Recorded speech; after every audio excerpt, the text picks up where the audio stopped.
زخم پہ زخم کھا کے نکلے ہیں ہم اگر مسکرا کے نکلے ہیں۔ استقبال ہے ناظرین آپ سبھی کا دیہات کی آواز میں آپ کے ساتھ محمد ارشاد۔ سنیں گے دوستو عمران پرتاپ گری کی ایک نظم، پھر اس کے بعد ترک گناہ کے لذیذ طریقے کتاب سے کچھ باتیں سنیں گے۔ تو آپ سے گزارش ہے ویڈیو کو لائک کیجیے اور چینل کو ضرور سبسکرائب کیجیے۔ زخم پہ زخم کھا کے نکلے ہیں ہم اگر مسکرا کے نکلے ہیں، سر جھکانے کا حکم جب آیا،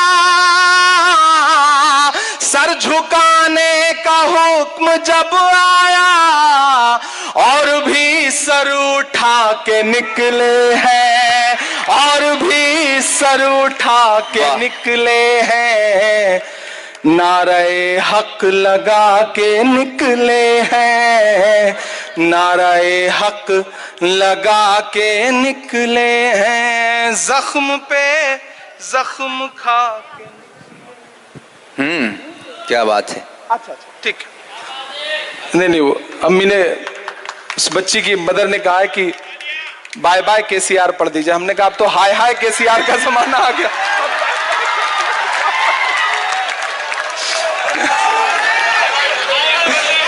میں نے شکریہ۔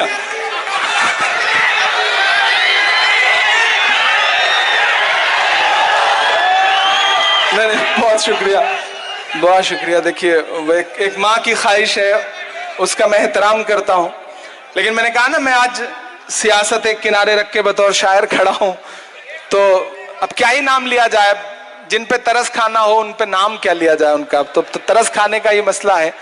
اور یہ حیدرآباد ہے ماشاءاللہ، بہت سمجھدار لوگ ہیں۔ ہاں میں وہ بھی سنا دوں گا کہ اچھا وہ آپ کہہ رہے ہیں تو میں سنا دیتا ہوں، 4 مصرے سنا دیتا ہوں، وہ نہیں سناتا ہوں لیکن بائے اور یہ سب ذکر آیا ہے تو پڑھ دیتا ہوں کہ چائے والے بابو کو۔ اچھا دیکھیے اتنی دیر میں ابھی آپ بہت خاموش ہو کے بیٹھے تھے، ابھی آوازیں نکل کے سامنے آئی آپ۔ اچھا آپ کا بھی ٹارگٹ فکس ہے، فوکس ہے، بالکل فوکس کر رکھا ہے، جب نام آئے گا تو آپ کے اندر سے آواز نکلے گی۔ یہ حیدرآباد ہے صاحب، میں اس حیدرآباد کو سلام کرتا ہوں۔ وہ ایک بار 3 دوست بیٹھے ہوئے تھے، فیروز بھائی سنیے گا، 3 دوست بیٹھے تھے، ایک یو پی کا تھا، ایک دلی کا تھا، ایک حیدرآباد کا تھا، تینوں آپس میں بحث کر رہے تھے۔ بحث اس بات پہ تھی کہ زندگی جینے میں کون زیادہ خرچ کرتا ہے، کون زندگی کو مزے سے جیتا ہے۔ تو یو پی والے نے کہا صاحب ہم جیتے ہیں، ہم تو ایک جھٹکے میں 500 روپے کی سگریٹ پی جاتے ہیں۔ بولے کیسے پی جاتے ہیں؟ تو اس نے 500 کا نوٹ نکالا، اس کو موڑا، موڑ کے سگریٹ بنایا اور جلا کے پینے لگا۔ بولا دیکھو ہم 500 کی سگریٹ پی گئے لمحہ بھر میں۔ تو دلی والے کی طرف پلٹ کے دونوں دیکھنے لگے کہ تم؟ بولا صرف 500۔ اس نے 2000 کی نوٹ نکالی، اس کو موڑا، موڑ کے سگریٹ بنایا اور بنا کے پینے لگا۔ بولا دیکھو ہم تو 2000 کا سگریٹ لمحے بھر میں پی جاتے ہیں۔ اچھا اب 2000 سے بڑی تو نوٹ بھی نہیں ہوتی۔ دونوں پلٹ کے حیدرآباد والے کی طرف دیکھنے لگے کہ اب کیا کرو گے، 500 اور 1000 سے بڑا تو کچھ ہوتا نہیں۔ اب حیدرآباد تو حیدرآباد ہے ماشاءاللہ، اس نے اپنا بریف کیس کھولا، چیک بک نکالی،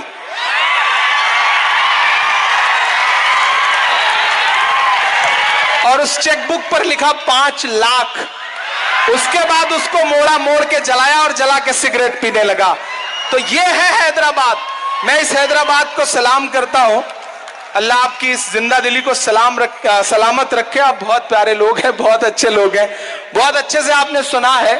میں وہ پھر سے پڑھ دیتا ہوں کہ چائے والے بابو کو چائے لے کے ڈوبے گی۔ صحیح کہہ رہا ہوں نا؟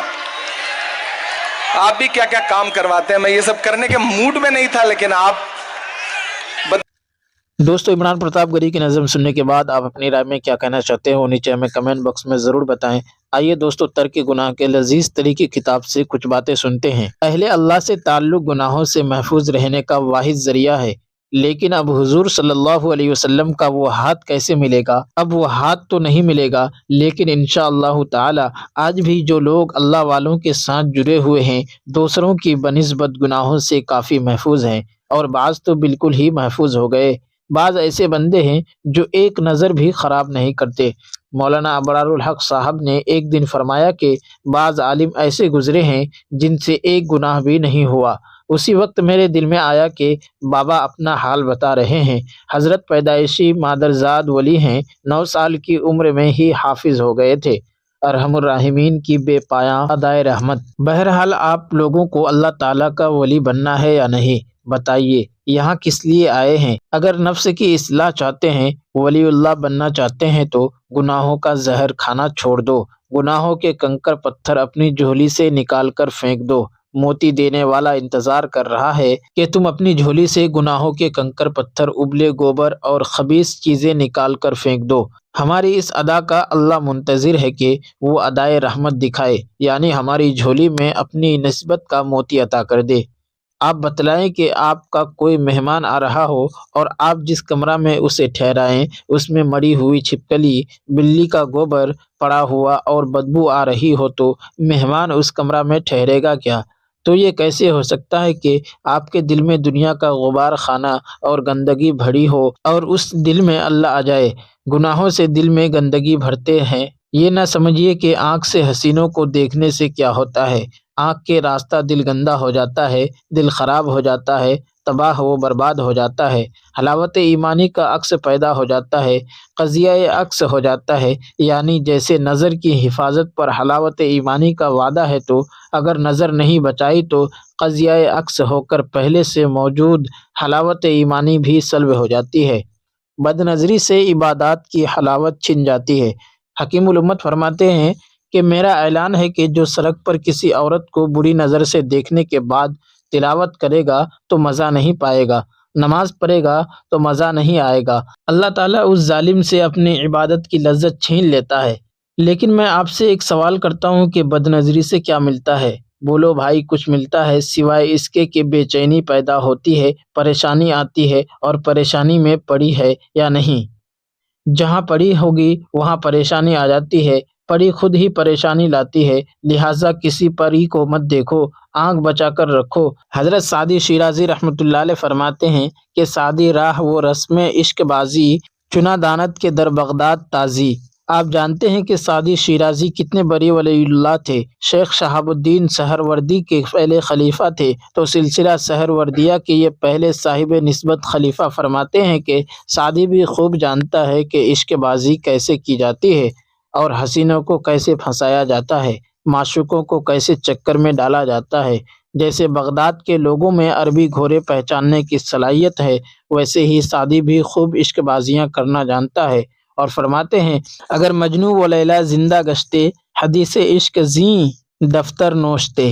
اگر لیلا و مجنوں زندہ ہو جائیں تو میرے عشق کے بیان سے اپنی داستان و قصہ کا آغاز کریں، لیکن فرماتے ہیں کہ دل آرامے کے داری دل درو بند، دیگر چشم از ہما عالم فرو بند۔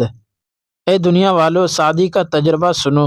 سب کچھ جانتے ہوئے بھی میں حسینوں سے دور رہتا ہوں، کیونکہ دل کا آرام اسی میں ہے کہ اللہ کے ساتھ اس کو باندھ لو اور سارے عالم کے حسینوں سے نظر کو بند کر لو۔ دوستو، ویڈیو کے آخر میں آپ سے گزارش ہے، اگر ویڈیو پسند آئی ہو تو لائک کیجیے اور چینل کو ضرور سبسکرائب کیجیے۔